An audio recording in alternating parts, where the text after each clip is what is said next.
연속 낭독. 중국 선교사 김만식 목사 수기 해란강의 어부.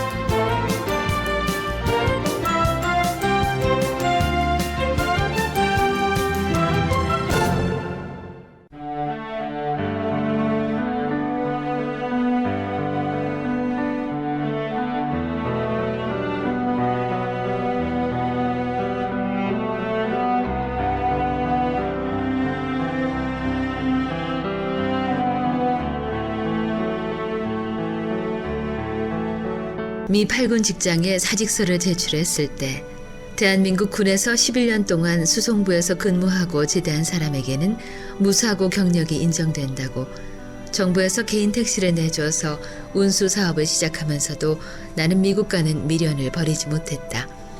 결국 개인 택시를 처분한 나의 전 재산 700만 원을 또다시 미국에 보내주겠다고 하는 브로커에게 갖다 주었다. 해병대 생활 11년 동안의 퇴직금을 아르헨티나로 보내주겠다던 브로커에게 줄 때처럼 이번에도 나의 전 재산을 몽땅 주었다.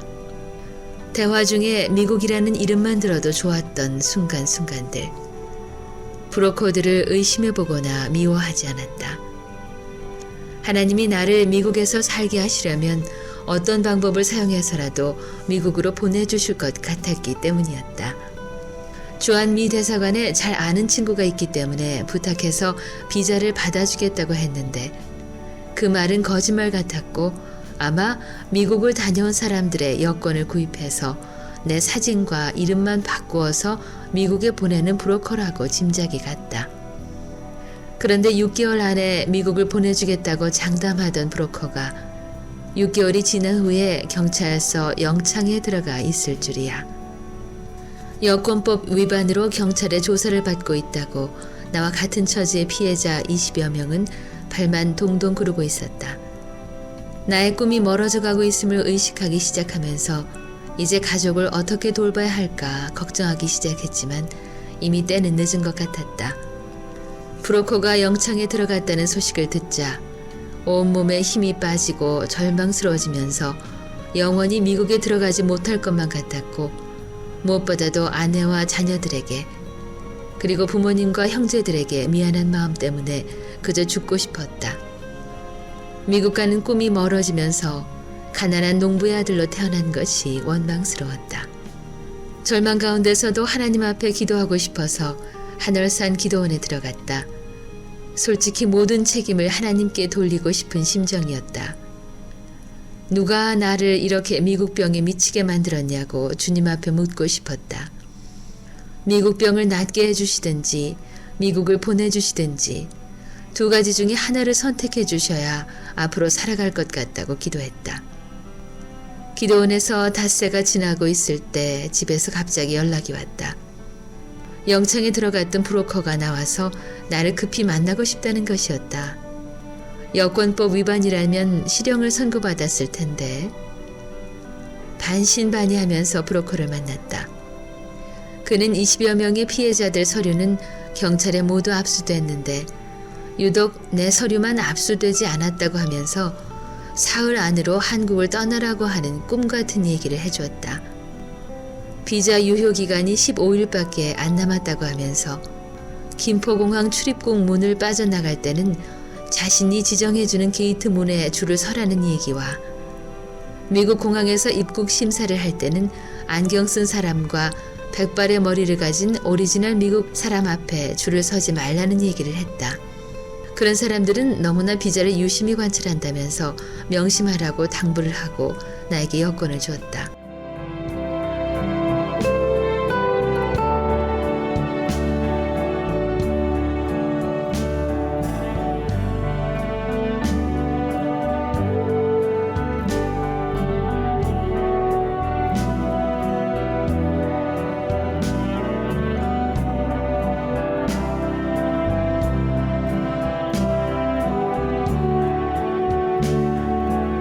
이렇게 해서 꿈에 그리던 미국을 가기 위해서 다음 날부터 나는 출국 준비를 서둘러야 했다.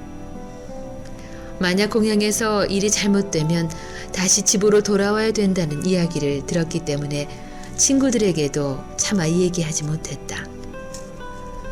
아내에게도 말하고 싶지 않았지만 훌쩍 미국으로 떠난다면 얼마나 원망할까 걱정스러워서 아내와 매부 목사님에게만 얘기를 했다. 아내는 미국 보내주는 브로커가 영창에 들어갔다는 얘기를 듣고 무척 반가워했었다. 남편이 한번 미국에 들어가면 영원히 자기와 헤어지게 될 것이라고 믿고 있었기 때문이었다. 서류상 이혼까지 돼 있으니 자기 곁에서 떠나면 영원히 돌아오지 않을 사람으로 생각했는지 남편이 미국 가는 것을 몹시 반대했었다. 그런데 앞으로 3일 후면 미국으로 들어간다고 얘기하자 아내는 식음을 전폐하고 누워버렸다. 700만 원을 브로커한테 되돌려받지 않아도 좋으니 그냥 한국에서 살자고 애원하는 아내는 내가 공항으로 떠나는 시간이 다 될 때까지도 일어나지 않았다.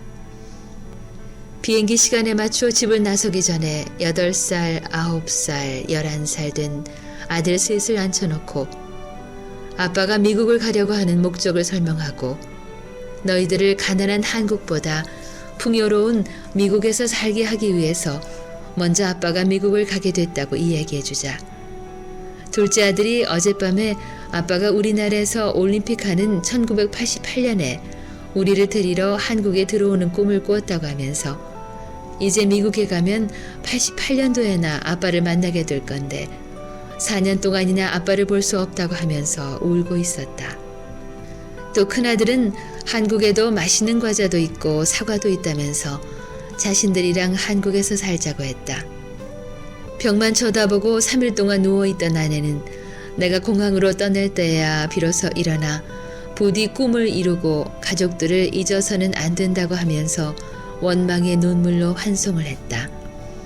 어린 자녀들의 글썽이는 눈물도 떠나는 아빠를 원망하는 것만 같았다. 온 가족들에게 죄를 짓는 것만 같다. 미국 땅이 어떤 곳이기에 나를 그토록 사로잡았을까? 아내보다 자식보다 부모보다 우리나라와 민족보다 내 마음의 윗자리를 차지하고 있었을까? 주위 사람들에게 들었던 말들이 다시 내 마음을 공격하고 있었다. 미국 병이 2번 들었다고. 미국에 미쳤어도 단단히 미친놈이라고 손가락질을 하던 마을 어른들의 모습이 떠오르기도 했다. 김포공항에 도착해 출국 심사를 하는데 어떤 게이트로 줄을 서야 할지 몰라 당황하고 있을 때 공안 경비가 급히 내 손을 잡아서 안내해 주었다. 두리번거리는 내 모습에 브로커의 알선으로 미국으로 떠나는 사람이라는 것을 쉽게 알 수 있었던 것 같다. 나의 출국 심사를 도와준 사람과 공항 경비는 브로커와 친구인 듯했다. 도대체 미국이 어떤 나라이기에 나를 그토록 사로잡았단 말인가. 나를 태운 비행기가 곧 이륙한다는 기내 방송을 들으면서 비로소 말로만 듣던 미국으로 떠난다는 실감이 났다. 미국으로 떠나는 비행기 안에서 수년 동안 미국병에 시달렸던 일들이 떠오르면서 언젠가 영화 빠삐용에서 보았던 장면들이 떠올랐다. 탈출자 빠삐용.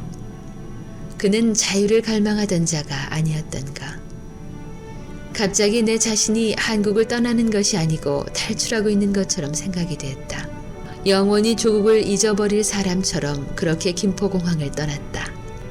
쌓였던 긴장이 풀린 까닭인지 깊은 잠에 빠져 3가지 이상한 꿈을 꾸고 눈을 떴을 때 나를 태운 비행기는 벌써 미국 LA 상공을 날고 있었다.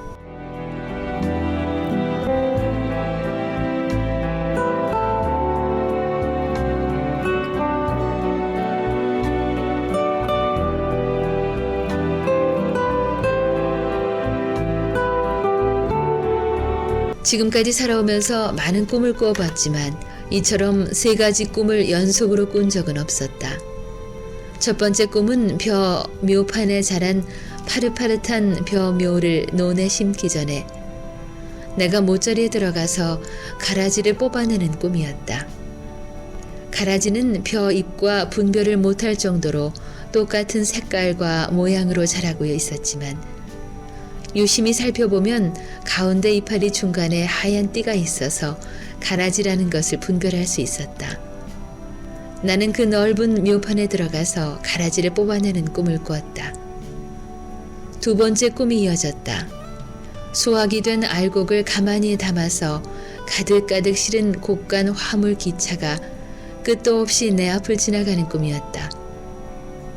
나중에는 곡간차가 모자라 우마차에도 산더미처럼 곡식을 실었는데 우마차들도 끝없는 행렬로 내 앞을 지나가고 있었다.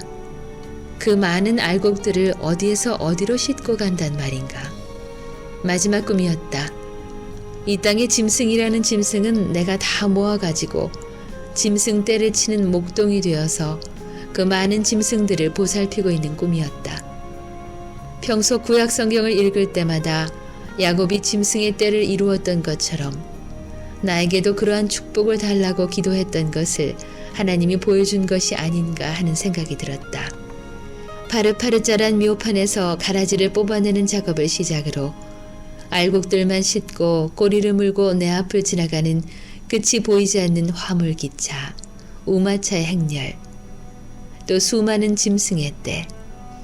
내가 성경 말씀의 지식이 부족해서 앞날의 비밀스런 일들을 꿈으로 보여주시는 것이라고 생각됐다. 고달픈 미국 생활을 포기하고 싶을 때마다 힘이 되어 주었던 이 세 가지 꿈은 나의 미래 속에 하나님의 놀라운 계획이 있을 것이라는 희망적인 믿음으로 내게 다가왔다. 꿈에서 깨어났을 때는 너무나도 선명한 꿈이었기 때문에 장래에 나에게 닥칠 어떤 징조가 아닌가 궁금했지만 알 수가 없었다. 미국 공항 입국 심사 시간에 안경 쓴 사람과 머리가 하얀 오리지널 백인을 피하라는 출발 전 브로커의 이야기가 생각이 나서 정신을 차리기 시작했다. 입국 심사 때 잘못되면 미국으로 들어가지 못하고 다시 한국으로 되돌아올 수도 있다는 얘기가 내 마음을 더 무겁게 긴장시키고 있었다. 내 여권의 비자가 정상적인 입국 비자가 아닐 것이라는 생각이 다시 들기 시작했을 때 내 심장은 평소보다 2배 이상 빨리 뛰는 것 같았다.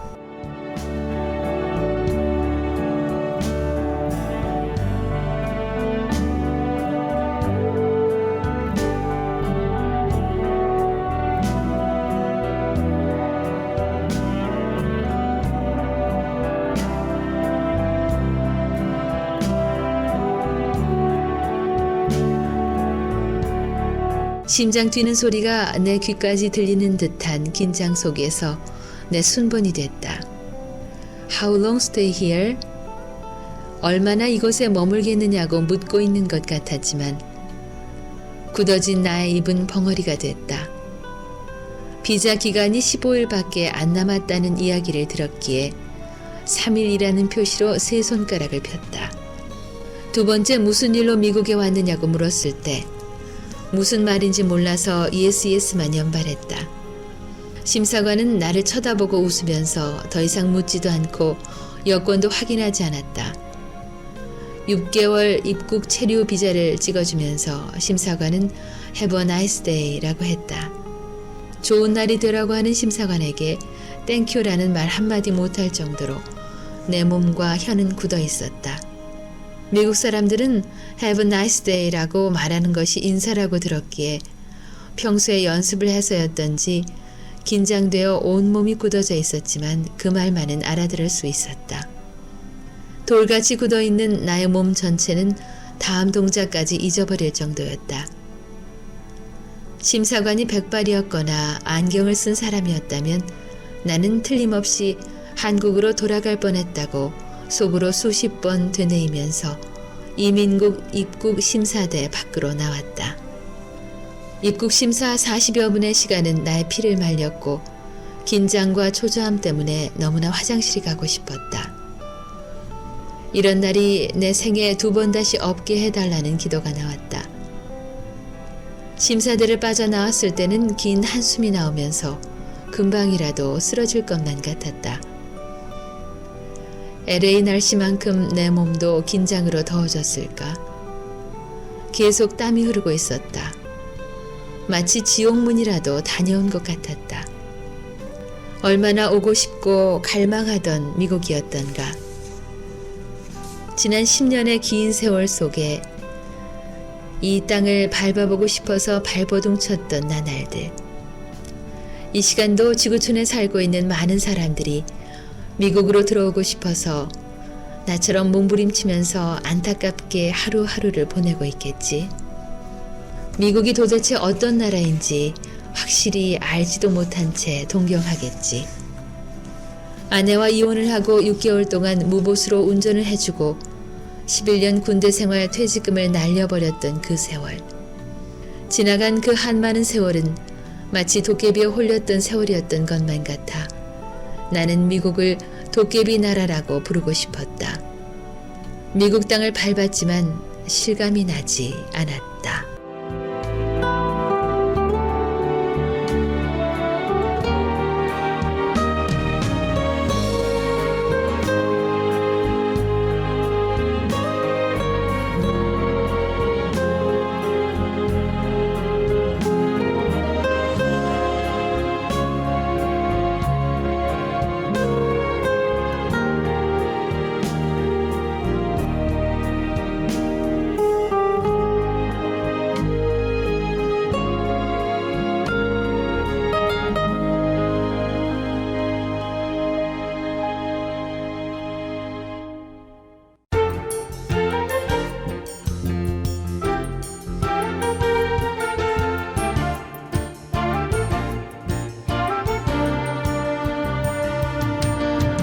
중국 선교사 김만식 목사 숙이 해란강의 어부, 지금까지 이정은이었습니다.